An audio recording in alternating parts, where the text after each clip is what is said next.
Hey gang, Bison here. So I'd like to show you a new Bear Grylls item that's out. It's been a long time since I've shown any of you a new Bear Grylls item. This is from his new product line.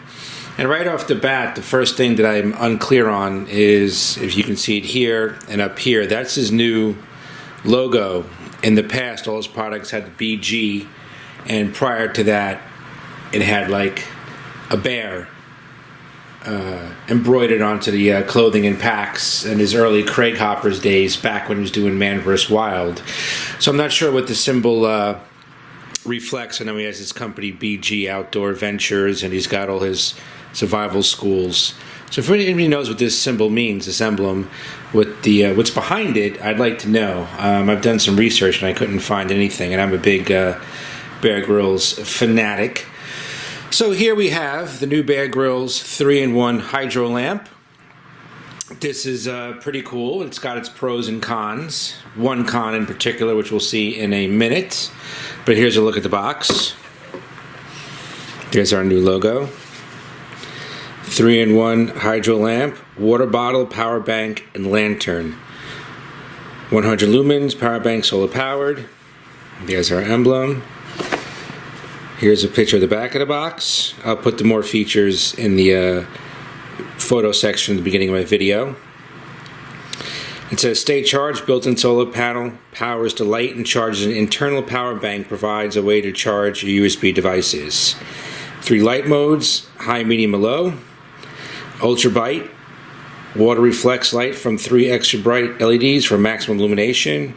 Easy to carry. Triton plastic, BPA free, ultra lightweight, fully impact resistant, and dishwasher safe. And it's leak proof. And it says here, which is, I'm not sure about this, bottle is dishwasher safe, do not submerge lid in water. And there's Bear, and a little blurb about Bear. Well, you know, this obviously is more of a hiking bottle based on it saying that it can't be submerged. You know, if you're in some situation where you get underwater, you shouldn't submerge this because of the panel and the light functions, because it does have a lithium battery inside. So I guess that's cool and not cool. It's kind of limited to what you want to use it for. It probably wouldn't be great for a situation where you would get yourself like submerged in water, but you know, for bug out situation, camping, hiking, camping, everyday recreation, it's a cool thing to have. So looking at the bottle, here's our cap. There's our solar panel. Now I took this out and I left it in the sun for about an hour, and there's a little red diode here that blinks when it's charging and it goes off when it's not charging. There's our power button. And here is where we unwrap the cable to charge our devices. I'll get back to that in a second. Let's just see how she performs with illumination and test out the lantern feature of it. Let's just go up a little bit here. So first off, let's take off the cap. Here we have our power button. We have 3 modes, high, medium, low, and she's off. So this is cool to have. 1, you make it a lantern, and 2, now you have a flashlight in case you need a flashlight to look around. So let's fill it up with water, test its ability to hold water.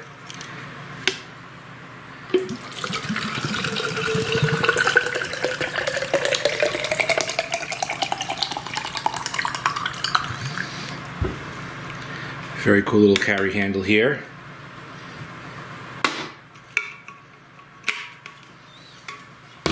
So now, put our cap on.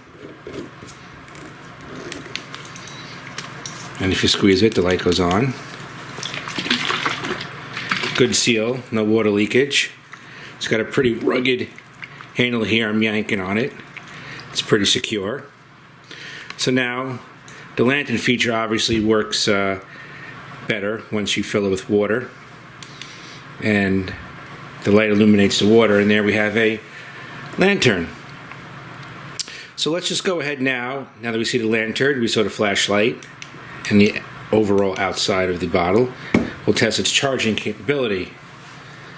So right now my phone, which is an iPhone 7, is at about 89% charge, something. So here's what I do not like. You see the end of this here? It does not fit into your standard USB connector on a cable to charge a device. Even if you tried shaving it down, I think you're going to expose some electronics and you're going to do damage to it. So what it does come with, which, I don't know, I don't like this at all, it comes with this little adapter. I mean, where the hell are you going to put this? You know, you got to keep it in your pocket or a pouch or your bag, it's going to get lost. So basically what you have to do is attach the adapter to this guy here. Then we go ahead and plug in our device. I don't know. So right off the bat, let's get our phone. And we're going to plug it in. We'll see we're at 87% now. Can we see that? It's not focusing. It's 87%. I'm plugging it in. I felt the vibration. And now we have the little lightning charging symbol. So I'm going to set it down. It's at 87% now. You know, if our phone is dead out in the field and we want to make an emergency call or something, we'll see how much juice we get out of this and how much charge we'll get to the phone if your phone is dead and how long it's going to take. Obviously my phone's not dead right now. It's at 87%, so let's just see how long it takes to get to 100%. So, you know, if something happens and you have to make an emergency call and your phone's dead, let's see what this does. You get 10-50% charge. It's just enough for you to get an important call out to emergency people, rescue, or loved one. So let's charge her up. And I'm going to time it, and I'll be back and see how long it takes us to get to 100%. Stand by. Alright, gang. Bison back. I did the charging test, and this is the next day now. I didn't have time yesterday to update you guys after the charging, but it did get to 100%. I actually did it this morning, and it took, with the phone completely off. First I tried it in airplane mode, and then I turned it off. With this on a full charge, now just backing up for a second, when you first purchase this item, you probably want to plug it in. You can plug it into any of the adapters that come with your mobile devices, and it took initially about, when I first did it, I did it with the sun, and it took practically a full day to get a charge via sunlight, and then it took probably a good 2 hours to fully charge lithium-ion battery plugged into a wall outlet. So with that being said, plugging into the phone, it took a good, I think it was 43 minutes to get it from 87% to 100%. Not terrible for an emergency situation. So I give it an A+ for an emergency. Don't use this as a source of charging your phone or your device on the go on a regular basis. This is an emergency last ditch thing. I honestly would have this just to have use as an emergency charging device in a dire situation, or just to charge your light to have an extra light.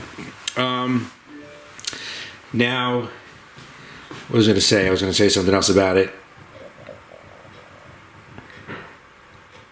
The one thing I did notice when I initially did the charging test when I first purchased this item, if the battery is not fully charged or it's low on power and you try and charge your device, at least on the Apple iPhone, you get a pop-up on the screen that says accessory, this accessory is not supported.